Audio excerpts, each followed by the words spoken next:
Hi mga mahal, ang ating topic ngayon na tanong ni Sir Roland from Facebook page. Ang tanong niya is, mabilis bang labasan ng isang babae kapag dinidede or sinisip-sip ang kanyang talutot? Ayan. So, ano nga ba yung makakapagpabilis ng paglabas ng isang babae?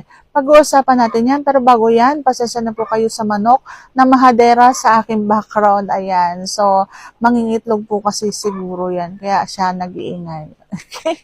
So, excuse nyo na lang yung ingay ng manok. Ayan. So, sa lahat ng hindi makapag-send ng gustong magtanong, pero hindi makapagtanong kasi nahihiya, kasi mababasa ng madla yung mga tanong nila, pwede po kayong magdirekta sa aking Facebook page. Aika J Vlogs din po ang aking Facebook page. Pwede po kayong mag-private message doon. And itanong nyo lang po ang inyong mga tanong. Ayan. So, mababasa ko naman po yan at pasensya na kung medyo matagal-tagal kasi nakapila po yan. May pila po ang ating katanungan na yan para masagot ng inyong lingkod. Ayan. So, nawala na yung ating mahaderang manok. Ayan. Magpatuloy na tayo. Kung bago ka pa lang sa akin channel, please consider to like this video and subscribe my channel.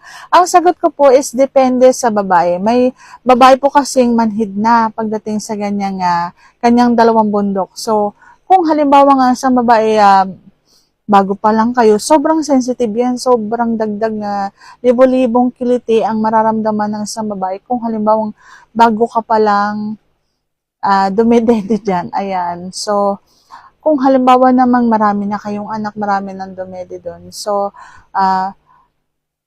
maybe mawawala na yung sobrang sensitive niyan. Okay? Yung mawawala na yung kiliti niyan kapag dinede mo. So, kung halimbawang marami na kayong anak na dumede doon, wag na ninyong asahan na mas may kiliti pa rin siya doon. Humanap kayo ng ibang parte ng katawan niya na mas may kiliti siya. Okay? Ang pagdede alone is not makakapagpalabas agad doon sa kanyang gata. Hindi siya yun lang yung gagawin mo para malabasan siya. Kailangan ano lang yan yung pagdede kasi is sangkap lang yan. Kumbaga, salutuin mo magic sarap lang yan. Okay? O kaya kung hindi ka nang magic sarap, betsin lang yan. Or asin lang yan. Yung bang pampalasa lang.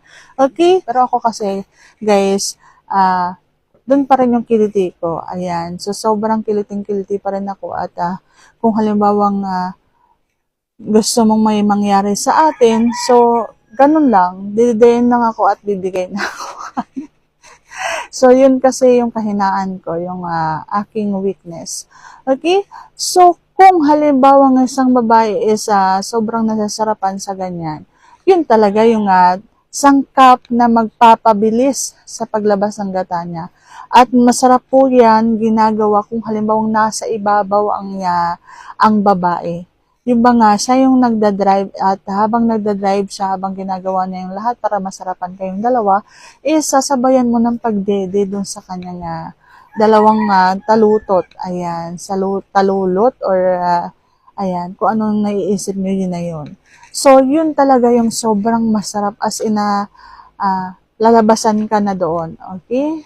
So, kung halimbawa hindi naman sensible yung kanyang dalawang bundok na yan dun sa yung corona niya. So, hanap ka na ibang parte. Tulungan mo na lang yung partner para mas mabilis siyang malabasan. Marami na mga parte ang isang babae na mas may kiliti din. Hindi lang dun sa kanyang dalawang bundok.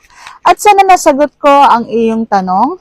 And if you like this video, please consider to like and subscribe my channel. Thank you for watching. See you on my next vlog.